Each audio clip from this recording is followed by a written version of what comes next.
But anyways, it's something interesting that popped up. Nothing major here, but he held a fundraiser, is holding a fundraiser, Yes. for what they call quote unquote top dollar donors. Um, it's not abnormal of people in politics to do this. I just thought it would be interesting to bring up because if you turn back to the 2016 election, you know, Donald Trump, who, whether or not he meant to, ran a very effective campaign, and it was based around, you know, getting the people he needed to vote for him, the swing votes in, you know, the Midwest states and the Rust Belt. Yeah. But the other thing was, you know, playing it off as, hey, Hillary Clinton is your traditional corrupt politician. Lobbied You know, she's not working for the people. And his whole thing was, I am self-funding my campaign, you know, with obviously the help of individual donors. And so I don't listen to anyone. I'm going to do what's best for the people, yada, yada. And so he called out Hillary Clinton multiple times for some of these top dollar fundraisers where you have Wall Street executives, you know, Goldman Sachs people, whoever, paying a big price to come to these fundraisers and then having direct discussions with the candidate running.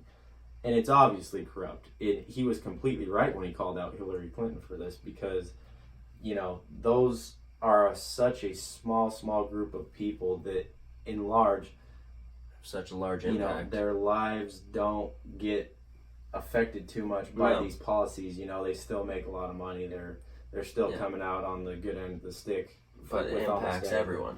Yeah, but so it just doesn't make sense for them to have so much say in this policy, and it's because they donate a lot of money to these candidates. Mm-hmm. So anyways, fast forward to 2020, Mr. Donald Trump himself is having a top dollar fundraiser. We love hypocrisy on this podcast. Yeah, $2,800 a ticket just to get into this fundraiser and have some of these conversations. So you can only imagine the people that will be attending this fundraiser and the intentions they will have. It's just buying influence, and it's, you know, like I said, he had a really good strategy for getting elected, and it worked to a T. But then you turn around and you're doing the same things that you ran against. Yeah. This is the corruptness this is the swamp that you were supposedly draining. Yeah. So it's kind of silly, and I remember him saying that Hillary needed to release the transcripts of those meetings and whatnot. So I guess we would love to see the transcript of this meeting and some transparency there. But I don't know, just interesting. What do you think is the reasoning behind why he, you know, this, like I said before, it's something big he ran against in 2016, and now he's doing. I've thought long and hard about what the purpose of this is, because, like you said, he ran a great campaign in 2016 for the 2016 election. I mean, grassroots, homegrown, everything, applying to the laborers of this country, the middle class, like putting himself in their shoes and really, I guess, what am I trying to say here? Not trying to get the 1% on his side, even though he is it himself. He really tried to get himself to the other areas of the country where it's another 99%, and that won him that election. And so to change that now for this election, I honestly haven't had any ideas come to mind on why he would do this. The only one that is a possibility to me is that this power that he's now had for 4 years in the Oval Office could kind of give him the idea that he can make more moves himself, get more consideration from those Goldman Sachs, JP Morgan, all those Wall Street kind of people. But that's the only idea I have. Like, I think he himself knows people in his campaign have had to tell him, you ran an amazing election. So, or an amazing campaign. So why would you really want to change anything so detrimental? I guess. Yeah. Yeah, and quite honestly, I think it's an ego thing. Agree with them or not, there's no possible way you can deny that this man has a giant ego. And I heard an interesting take earlier this week when all this came out, basically saying, even though he's always had a ton of money, he's ran some successful businesses, some not so successful businesses don't get talked about, but he's never been in that kind of elite status that maybe he wants to be in. And I'm not talking elite in terms of financials. I'm talking elite in terms of like the most highly looked upon people in this country in terms of intelligence and the power they have, I guess. Yeah. And you look at a family like the Clintons, they have a ton of power and money, but they've got a lot of say in what goes on. They've got a lot of people that listen to them, and a lot of people miss the corruption in them. And that's, he called this out in 2016 and he was right to do so, but you can't turn around and be a hypocrite and do this all yourself. So I do think he's trying to just get to that next level of elite status, because obviously at most he's only got 5 more years, and then it's back out into whatever he chooses to do next. And so to me, I think that's a little bit of planning ahead for him. He's trying to put himself amongst those people and get inside that group of the top % in the country that pushes these decisions. And if this gets in the news more, I'd like to see how he responds to this in the media. Yeah, because he is a liar, but in this situation, I'd like to see if, would he say what reason he's having this for? Would he say it's for his campaign? Would he say it's for a different reason? So I'd like to see his answer to that in the media. So will we call a spade a spade? Yeah. Which, going back to what we talked about from the question earlier, low chance you'll see it in the media. It's not a huge topic. They're hunting for all the wrong things when the people that are going after Trump go after him. So you probably aren't going to see much on it in the media, but that's why we're here. There's a fun activity.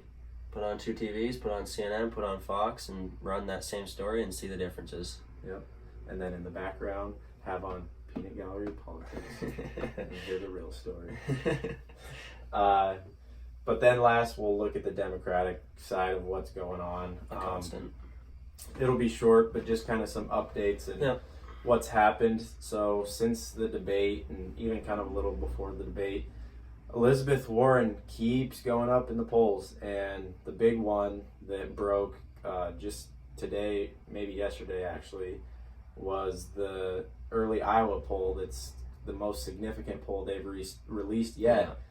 She actually has a pretty good lead over Joe Biden, which, he's obviously been the front runner of the whole race. It's interesting to see, we talked about on our debate coverage how, she doesn't really stand out much in those debates, but she never loses them. She always does well. Yeah.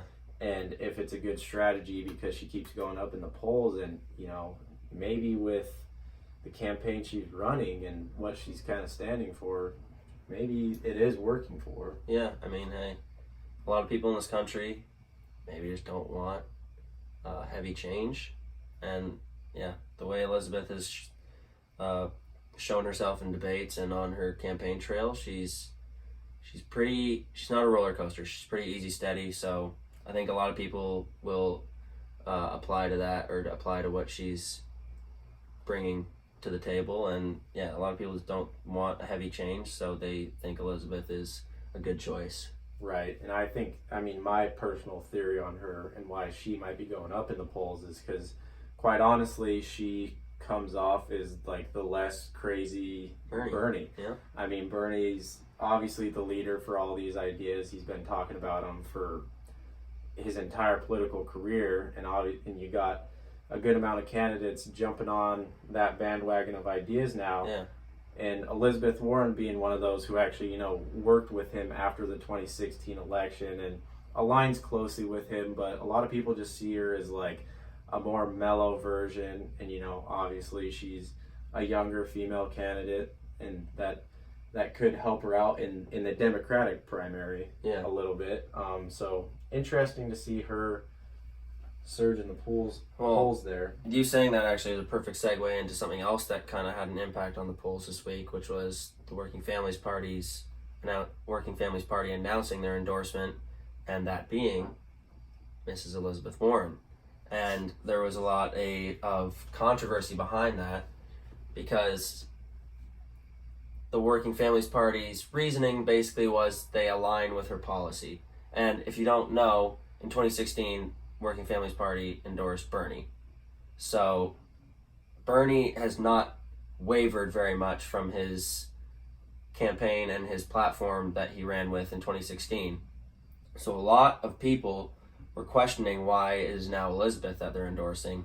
And a few days later, it came out, or it's rumored, that a lot of grassroots voters within the Working Families Party had their votes basically vetoed. A lot of higher-ups in that party took it upon themselves to have almost an oligarchical vote and decide who they were going to endorse, and it came to be Elizabeth.